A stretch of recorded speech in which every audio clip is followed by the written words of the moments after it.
Bem-aventurados os mansos, porque herdarão a terra. Mateus capítulo 5, versículo 5. Muitas vezes lembrei a você que as bem-aventuranças deste capítulo se elevam umas sobre as outras e brotam uma das outras, e que aquelas que vêm antes são sempre necessárias para aqueles que seguem depois. Esta terceira bem-aventurança, bem-aventurados os mansos, não poderia ter sido a primeira, estaria completamente deslocada ali. Quando um homem se converte, a primeira operação da graça de Deus em sua alma é dar-lhe a verdadeira pobreza de espírito. Por isso a primeira bem-aventurança é: bem-aventurados os pobres de espírito. O Senhor primeiro nos faz conhecer nosso vazio e assim nos humilha. Em seguida ele nos faz lamentar as deficiências que são tão manifestadas em nós. Depois vem a segunda bem-aventurança: bem-aventurados os que choram. Primeiro, então, há um verdadeiro conhecimento de nós mesmos, e depois uma tristeza sagrada que surge desse conhecimento. Agora, nenhum homem jamais se torna verdadeiramente manso no sentido cristão da palavra, até que primeiro conheça a si mesmo. Então comece a lamentar e lamentar por estar tão aquém do que deveria ser. A justiça própria nunca é mansa. O homem que se orgulha de si mesmo certamente terá o coração duro no trato com os outros. Para alcançar este degrau da escada da luz, ele deve primeiro colocar os pés nos outros dois. Deve haver pobreza de espírito e tristeza de coração, antes que venha aquela mansidão graciosa de que fala nosso texto. Observe também que esta terceira bem-aventurança é de ordem superior às outras duas. Há algo de positivo nisso, no que diz respeito à virtude. Os dois primeiros são bastante expressivos e deficiência, mas aqui há algo suprido. Um homem é pobre de espírito, isto é, sente que lhe faltam 1000 coisas que deveria possuir. O homem chora, isto é, lamenta o seu estado de pobreza espiritual, mas agora há algo realmente dado a ele pela graça de Deus, e não a qualidade negativa, mas uma prova positiva da obra do Espírito Santo dentro de sua alma, de modo que ele se tornou manso. Os dois primeiros personagens que recebem uma bênção parecem estar envolvidos em si mesmo. O homem é pobre de espírito, isso diz respeito a si mesmo. Seu luto é o seu luto pessoal, que termina quando ele é consolado, mas a mansidão tem a ver com outras pessoas. É verdade que tem uma relação com Deus, mas a mansidão de um homem é especialmente para com seus semelhantes. Ele não é simplesmente manso consigo mesmo. Sua mansidão se manifesta em seu trato com as outras pessoas. Você não falaria de um eremita que nunca viu um semelhante como sendo manso. A única maneira de provar se ele era manso seria colocá-lo entre aqueles que iriam testar seu temperamento.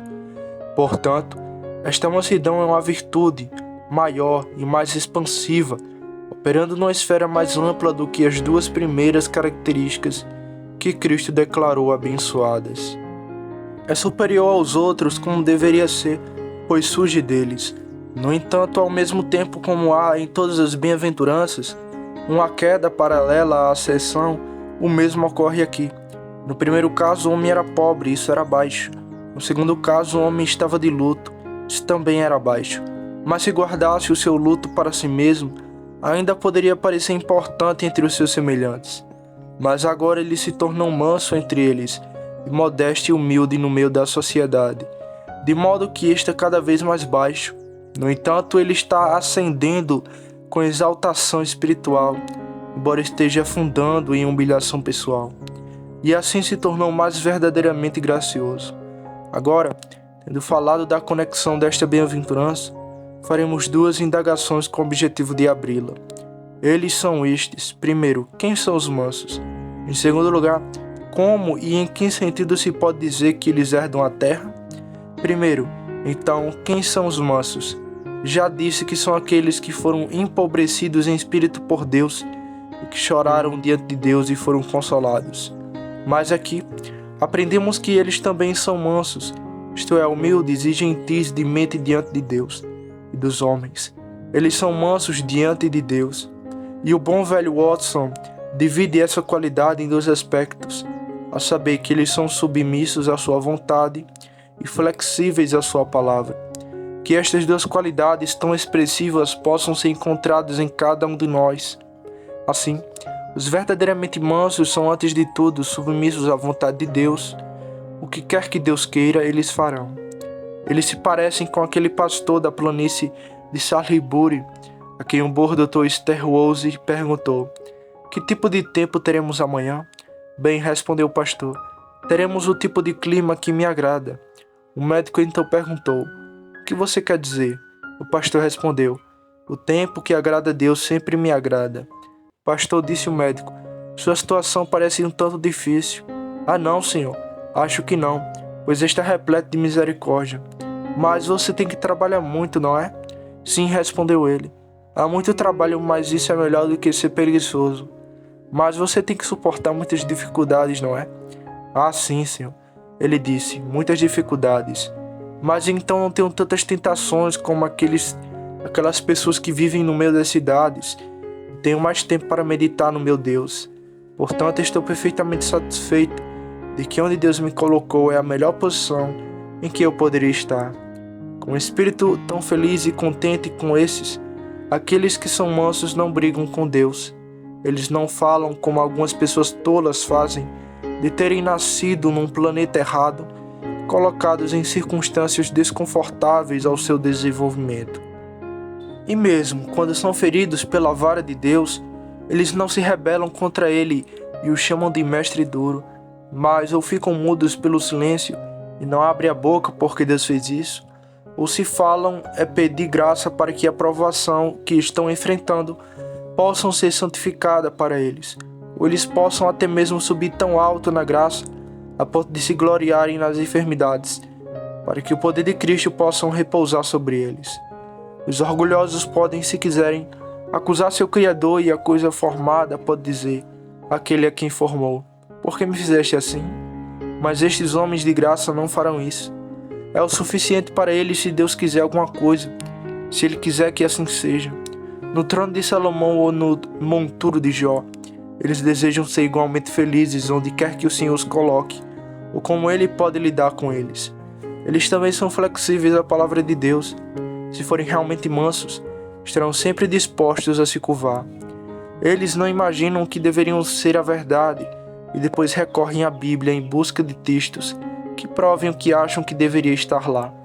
Mas eles vão ao livro inspirado com a mente sincera e oram como salmista: "Abre os meus olhos para que eu possa ver as maravilhas da tua lei."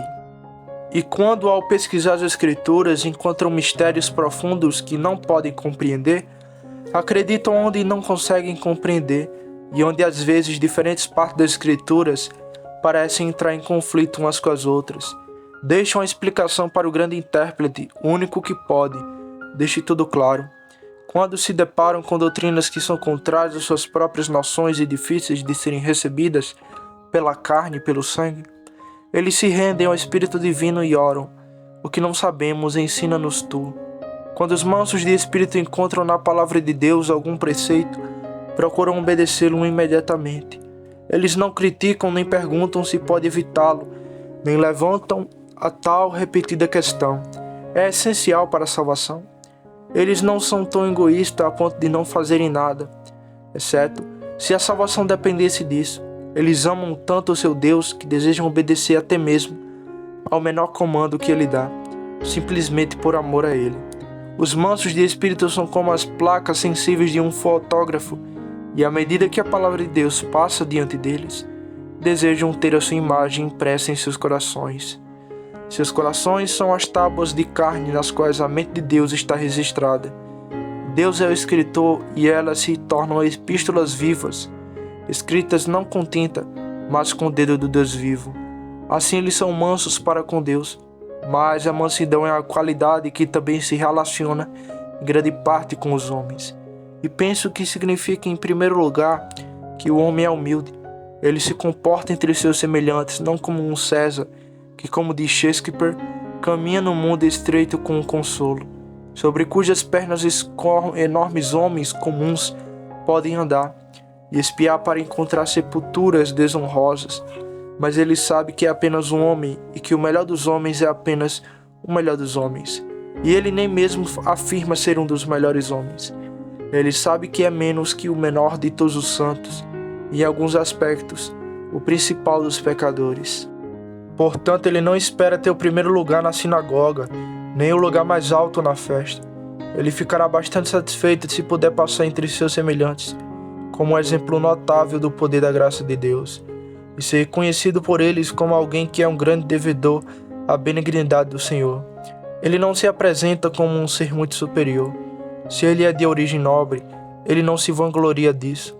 Se ele é de origem inferior, ele não tenta se colocar no mesmo nível daqueles que estão em uma posição mais elevada na vida. Ele não é alguém que se vangloria de sua riqueza ou de seus talentos. Ele sabe que um homem não é julgado por Deus por nenhuma dessas coisas. E se o Senhor se agrada em dar-lhe muitas graças e torná-lo muito útil em seu serviço, ele apenas sente que deve mais ao seu mestre e é mais responsável para com ele. Assim ele se deita diante de Deus e caminha mais humildemente entre os homens. O homem de espírito manso é sempre de temperamento e porte humilde. Ele é exatamente o oposto do homem orgulhoso, que você acha que deve ser uma pessoa importante, pelo menos para si mesmo, e a quem você sabe que deve ceder, a menos que tenha uma altercação com ele. Ele é um cavalheiro que espera ter sempre seus melhores galãs, voando em todos os climas. Ele deve sempre ter sua bandeira arteada à sua frente, e todos os outros devem prestar respeito a ele. O grande eu permanece visível nele em todos os momentos. Ele mora na primeira casa da rua, no melhor quarto, na sala da frente, e quando acorda de manhã aperta a mão de si mesmo e se felicita ou fica feliz por ser um sujeito tão bom como é. Isso é exatamente o oposto do ser manso, e portanto a humildade, embora não seja tudo que existe na mansidão, é uma das suas principais características. Disto cresce a gentileza de espírito. O homem é gentil, ele não fala duramente, seu tom não é imperioso, seu espírito não é dominador. Frequentemente ele desistirá do que considera lícito, porque não considera que seja conveniente para o bem dos outros. Ele procura ser um verdadeiro irmão entre seus irmãos. Sente-se muito honrado quando pode ser o porteiro da casa do Senhor, ou realizar qualquer serviço servil para a família da fé. Conheço alguns cristãos professos que são muito duros e repulsivos. Você não pensaria em contar a eles seus problemas. Você não poderia abrir seu coração para eles. Eles não parecem ser capazes de descer ao seu nível. Eles estão no alto de uma montanha e falam com você, como uma pobre criatura muito abaixo deles. Esse não é o verdadeiro espírito cristão. Isso não é ser manso. O cristão que é realmente superior aos outros, entre os quais se move, é apenas o homem que se rebaixa a um nível mais baixo para o bem geral de todos. Ele imita seu mestre que, embora fosse igual a Deus, se tornou sem reputação e assumiu a forma de servo. E, em consequência, ele é amado e confiado como seu mestre era. E até mesmo as crianças vêm até ele e ele não a repele. Ele é gentil com eles como a mãe amorosa evita toda a aspereza ao lidar com os filhos. Além de humildes e gentios, os mansos são pacientes. Eles sabem que é necessário que ocorra ofensas, mas são mansos demais para ofender ou se ofender. Se outros os entristecem, eles toleram isso.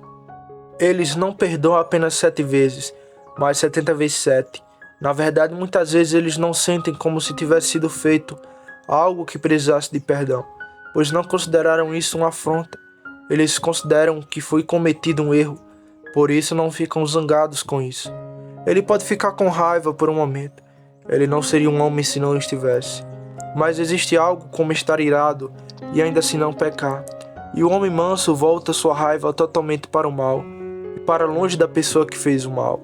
E esta tão pronta a lidar faz uma grande gentileza, como se nunca tivesse transgredido de forma alguma.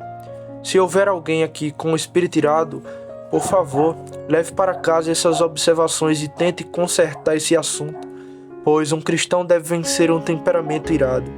Pequenas panelas logo transbordam e tenho conhecido alguns cristãos professos que são panelas tão pequenas que o menor fogo as faz transbordar. Quando você nunca teve a intenção de ferir os sentimentos deles, eles ficaram terrivelmente magoados. A observação mais simples foi considerada um insulto e uma interpretação de coisas que nunca foram intencionadas. Eles fazem seus irmãos ofensores por uma palavra ou por meio da palavra, Sim, e até por não dizerem uma palavra. Às vezes, se um homem não os vê na rua por um miope, eles têm certeza de que ele passou por eles de propósito e não falaria com eles porque eles não estão tão bem quanto ele. Quer uma coisa seja feita ou deixada por fazer, ela igualmente não os agrada. Eles estão sempre alertas para algum motivo de aborrecimento e quase lembram o irlandês na feira de Dorneybrooks, arrastando o casaco na terra e pedindo que alguém o pise, para que tenham prazer de derrubar aquele alguém.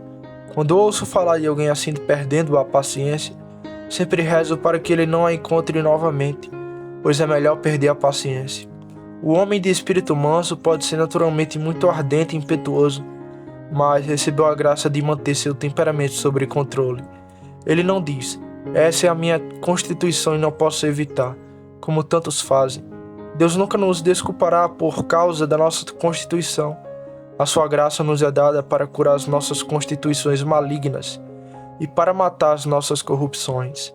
Não devemos poupar nenhuma malequita porque eles são chamados de pecados constitucionais, mas devemos retirá-los todos, que vai com delicadeza, e matá-los diante do Senhor, que pode nos tornar mais que vencedores de todos os pecados, sejam constitucionais ou de outra forma.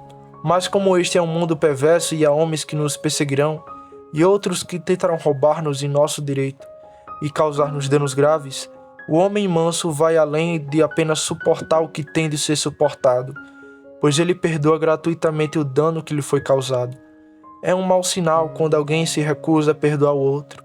Ouvi falar de um pai dizendo que seu filho nunca mais deveria esquecer sua porta. Esse pai sabe que nunca poderá entrar no céu enquanto nutrir um espírito como esse? Já ouvi alguém dizer, nunca perdoarei fulano de tal. Você sabia que Deus nunca ouvirá sua oração por perdão até que você perdoe os outros? Essa é a mesma condição que Cristo ensinou seus discípulos a apresentar. Perdoa-nos as nossas dívidas, assim como nós perdoamos aos nossos devedores. Se você pagar e pegar seu irmão pela garganta porque ele lhe deve 100 centavos, você pode pensar que Deus lhe perdoará os 1000 talentos que você lhe deve? Assim, o homem de espírito manso perdoa aqueles que ofenderam. Ele considera que é permitido que lhe seja feita injúrias como provas de sua graça, para ver se ele pode perdoá-los, e se ele o faz de todo o coração. Costumava-se dizer do arcebispo Cromwell, faça uma má ação ao meu senhor de Canterbury, e ele será seu amigo enquanto você viver. Foi um espírito nobre pegar o homem que havia sido seu inimigo e torná-lo doravante um amigo. Esta é a maneira de imitar aquele que orou pelos seus assassinos. Pai, perdoa-lhes, pois eles não sabem o que fazem. E isso é exatamente o oposto de um espírito vingativo. Há alguns que dizem que foram injustiçados e que irão retaliar. Mas retaliação não é uma palavra cristã. Vingança não é uma palavra que deva ser encontrada no dicionário de um cristão. Ele considera que seja do dialeto babilônico e da linguagem de Satanás. Sua única vingança é amontoar braços sobre a cabeça de seu adversário, fazendo-lhe todo o bem que puder em troca do mal que lhe fez. Acho que a mansidão também envolve contentamento. O homem de espírito manso não é ambicioso, ele está satisfeito com o que Deus prove para ele. Ele não diz que sua alma detesta o maná diário e que a água da rocha nunca perde a doçura ao seu paladar.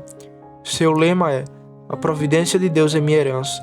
Ele tem seus altos e baixos, mas abençoa o Senhor porque seu Deus é um Deus das colinas e também dos vales.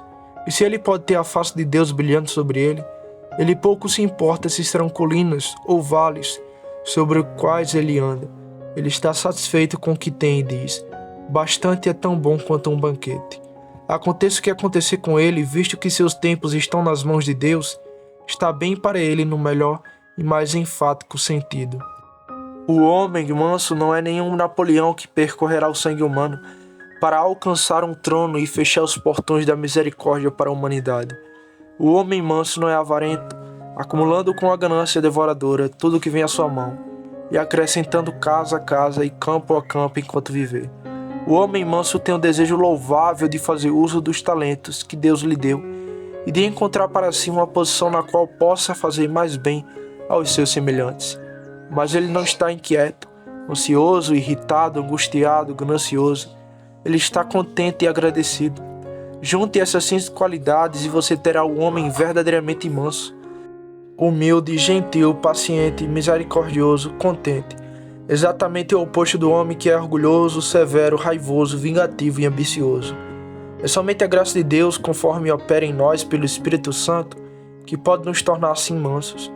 Houve alguns que se consideraram mansos quando não eram. Os homens da Quinta Monarquia no tempo de Cromwell disseram que eram mansos e que deveriam, portanto, herdar a terra. Por isso queriam expulsar outros homens das suas propriedades e casas, para que pudessem tê-las. E assim provaram que eles não eram mansos, pois se tivessem sido, teriam se contentado com o que tinha e deixado que outras pessoas desfrutarem do que lhe pertencia. Existem algumas pessoas que são muito gentis e mansas, desde que ninguém as experimente. Todos nós somos notavelmente bem-humorados, embora sigamos nosso próprio caminho. Mas a verdadeira mansidão, que é uma obra da graça, resistirá ao fogo da perseguição e suportará o teste da inimizade, da crueldade e do erro, assim como a mansidão de Cristo fez na cruz do Calvário. Agora, em segundo lugar, pensemos em como os mansos herdarão a terra. Jesus disse: "Bem-aventurados os mansos, porque eles herdarão a terra." Esta promessa é semelhante à declaração inspirada de Paulo: "A piedade é proveitosa para todas as coisas, tendo a promessa da vida presente e da que há de vir." Então, primeiro é o homem manso quem herda a terra, pois ele é o conquistador da terra. Ele é o conquistador do mundo onde quer que vá. Guilherme, o conquistador, veio para a Inglaterra com espada e fogo, mas o conquistador cristão conquista suas vitórias de maneira superior pelas armas da bondade e da mansidão. Nos tempos puritanos houve um ministro eminente e piedoso chamado Sr. Derringin, que deixou alguns escritos que ainda são valiosos. Certo dia, enquanto estava sentado à mesa, um sujeito sem graça o insultou jogando um copo de cerveja em seu rosto. O bom homem simplesmente pegou um lenço, enxugou o rosto e continuou jantando. O homem o provocou pela segunda vez, fazendo a mesma coisa. Ele até fez isso pela terceira vez, com muitos juramentos e blasfêmias. Derringin não respondeu, simplesmente enxugou o rosto e, na terceira ocasião, o homem veio e caiu aos seus pés, e disse que o espetáculo de sua mansidão cristã e o olhar de amor terno e compassivo que o Senhor lançado sobre ele o subjugou bastante. Assim, o homem bom foi o conquistador do homem mau. Nenhum Alexandre jamais foi maior do que o homem que suportava insultos como esse. E o santo Sr. Dont, ao falar com um homem que xingava na rua, recebeu um golpe na boca que lhe arrancou 2 dentes. O santo homem limpou o sangue do rosto e disse ao agressor: "Você pode arrancar todos os meus dentes se me permitir falar com você, para que sua alma seja salva." E o homem foi vencido por essa tolerância cristã. É maravilhoso que as naturezas rudes cederão diante das naturezas gentis. Afinal, não são os fortes que conquistam, mas sim os fracos. Tem havido uma longanimidade, como vocês sabem, entre os lobos e as ovelhas. E as ovelhas nunca começaram a lutar, mas conquistaram a vitória, e há mais ovelhas do que lobos no mundo hoje. No nosso país, os lobos estão todos mortos, mas as ovelhas multiplicaram-se por dezenas de milhares. A bigorna fica parada enquanto o martelo bate nela, mas uma bigorna desgasta muitos martelos, e gentileza e paciência acabarão vencendo. Neste momento, quem é o mais poderoso? César com suas legiões ou Cristo com sua cruz? Sabemos quem será o vencedor em breve: Maomé com a sua cimitarra afiada ou Cristo com sua doutrina do amor. Quando todas as forças terrenas forem derrubadas, o reino de Cristo ainda permanecerá de pé. Nada é mais poderoso do que a mansidão, e são os mansos que herdam a terra nesse sentido. Eles herdam a terra em um outro sentido, nomeadamente, no sentido de que se desfrutam do que têm. Se você me encontrar um homem que aproveita a vida plenamente, direi imediatamente que ele é um homem manso e de espírito tranquilo. O gosto da vida não consiste na posse de riquezas. Há muitos homens doentes que são totalmente miseráveis, e há muitos homens pobres que são igualmente miseráveis. Você pode sentir miséria ou felicidade de acordo com seu estado de coração em qualquer condição de vida. O homem manso é grato, feliz e contente, e é o contentamento que o torna a vida agradável. É assim em nossas refeições comuns. Aí vem o homem para jantar em casa. Ele inclina a cabeça e diz: "Pelo que estamos prestes a receber, o Senhor nos faz verdadeiramente gratos." E então abre os olhos e resmunga: "O quê? Carneiro frio de novo?" Seu espírito é muito diferente daquele do bom e velho cristão, que ao chegar em casa encontrou 2 arqueires e 2 ou 3 batatas sobre a mesa, e pronunciou sobre eles esta bênção: Pai Celestial, nós te agradecemos por ter saqueado ambos, terra e mar, para nos encontrar este entretenimento. O jantar dele não foi tão bom quanto o do outro homem, mas ele ficou satisfeito e isso melhorou a situação. As reclamações que alguns têm quando rolam na riqueza e a alegria que os outros têm quando têm pouco, pois o jantar de ervas é mais doce que o boi ceado, se o contentamento estiver presente. A vida de um homem não consiste na abundância das coisas que ele possui, mas no espírito manso e quieto que agradece a Deus por tudo que ele deseja dar. Diz alguém, mas isso não é herdar a terra, é apenas herdar uma parte dela. Bem, é herdar tanto quanto precisamos e há um sentido, e que os mansos realmente herdam a terra inteira. Muitas vezes senti, quando estava com um espírito manso e quieto, como se tudo ao meu redor me pertencesse. Caminhei pelo parque de um cavalheiro e fiquei muito grato a ele por mantê-lo em tal ordem de propósito, para que eu pudesse caminhar por ele. Entrei em sua casa e vi sua alegria, sua galeria de quadros, e fiquei muito grato a ele por ter comprado quadros tão graciosos e tão grandiosos, e esperava que ele comprasse mais alguns, para que eu pudesse vê-los na próxima vez. Fiquei muito feliz por não ter que comprá-los e pagar os criados para cuidar deles, e por tudo ter sido feito para mim. E às vezes olhei de uma colina para alguma planície externa, ou alguma vila tranquila, ou alguma cidade industrial, repleta de casas e lojas, e senti que eram todas minhas, embora não tivesse tido o problema de cobrando os aluguéis que as pessoas talvez não gostariam de pagar. Eu só tive que olhar para tudo isso enquanto o sol brilhava sobre ele, e então olhar para o céu e dizer: meu Pai, isto é teu tudo, portanto é tudo meu, pois sou um herdeiro de Deus e um cofundador, herdeiro com Jesus Cristo. Então, nesse sentido, o homem de espírito manso herda o todo de cada um. Ele também a herda em outro sentido, isto é, seja o que for que os outros homens tenham, ele fica feliz em pensar que eles a possuem. Talvez ele esteja caminhando e fique cansado. Alguém passa andando e ele diz para si mesmo: graças a Deus que o homem não precisa andar e se cansar como eu. Estou feliz que haja alguém que esteja livre dessa provação. Ele trabalha muito e talvez ganhe muito pouco, mas mora ao lado de um trabalhador que ganha o dobro do seu salário e diz: graças a Deus que meu vizinho não tem tanta dificuldade quanto eu, e não gostaria de vê-lo em tal situação como estou. Às vezes, quando eu estou doente, alguém chega e diz: fui ver alguém que está pior do que você, mas nunca consigo nesse confronto com um comentário como esse, e minha resposta usual é: você fizeram me sentir pior do que antes, dizendo-me que alguém ainda pior do que eu. O maior conforto para um homem manso é este: embora esteja doente, há muitas pessoas que estão bem. Ou isto: embora eu seja cego, louvo a Deus porque meus queridos irmãos podem ver as flores e o sol. Ou isso: embora eu seja coxo, sou grato porque outros podem correr. Ou isso: embora meu espírito seja deprimido, fico feliz que existam cantores de voz. Embora eu seja uma coruja, alegro-me porque há cotovias para voar alto e cantar, e águias para subir em direção ao sol. O homem de espírito manso fica feliz em saber que outras pessoas são felizes, e a felicidade delas é a felicidade dele. Ele terá um grande número de céus, pois o céu de todos os outros será um paraíso para ele. Será um paraíso para ele saber que tantas outras pessoas estão no céu, e cada um que ele vê lá, ele louvará ao Senhor. A mansidão nos dá o prazer do que é dos outros, mas eles não têm menos por causa de nosso prazer. Novamente, o homem de espírito manso herda a terra nesse sentido. Se houver alguém que seja bom perto dele, ele certamente o verá. Conheci pessoas que se juntaram à igreja e depois de terem estado nela por algum tempo disseram: não há amor lá. Agora, quando um irmão diz: não há amor ali, sei que ele estava olhando no espelho, que seu próprio reflexo sugeriu sua observação. Tais pessoas clamam pelos enganos e hipocrisias na igreja professa, e tem alguma razão para fazê-lo, mas é uma pena que não possam também ver as pessoas boas, os verdadeiros santos que estão lá. O Senhor ainda tem um povo que o ama e teme, um povo que será seu no dia em que ele fizer suas joias.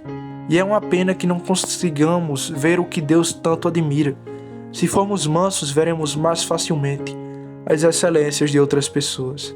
É uma passagem muito bonita na segunda parte de O Progresso do Peregrino. que conta que quando Christian e Mercy foram ambas banhadas no banho e vestidas de linho fino, branco e limpos, elas começaram a estimar-se mutuamente melhor do que eles mesmos. Se também fizermos isso, não pensaremos tão mal como alguns de nós agora fazemos desta pobre vida presente, mas passaremos por ela agradecendo a Deus e louvando seu nome, e assim herdaremos a terra. Com um temperamento gentil e espírito tranquilo, e graça para mantê-lo assim, você herdará a terra em qualquer circunstância.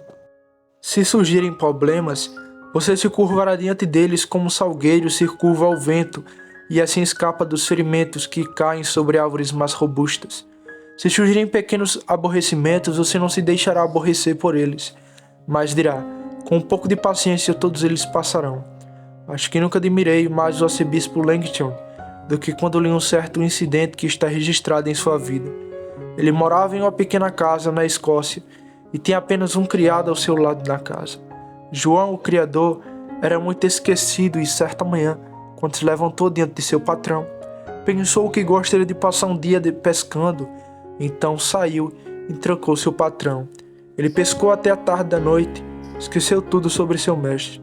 E quando ele voltou, o que você acha que o bispo disse a ele? Ele simplesmente disse: John, se você sair para pescar novamente, por favor, deixe-me a chave. Ele teve um dia feliz de oração e estudo sozinho. Se tivéssemos sido alguns de nós, estaríamos furiosos e preocupados, e dando um belo sermão para John quando ele voltasse. Ele mereceu muito, mas não creio que valesse a pena para o bom homem colocar ele mesmo sobre ele. O incidente é, penso eu, uma boa ilustração do nosso texto, mas o texto significa mais do que já disse, pois a promessa, eles herdarão a terra, pode ser lida: eles herdarão a terra, isto é, a terra prometida, a Canaã celestial. Estes são os homens que herdarão o céu, pois lá em cima são todos de espírito manso. Não há controvérsias aí. O orgulho não pode trair, raiva, ira e malícia nunca podem, e polui a atmosfera da cidade celestial.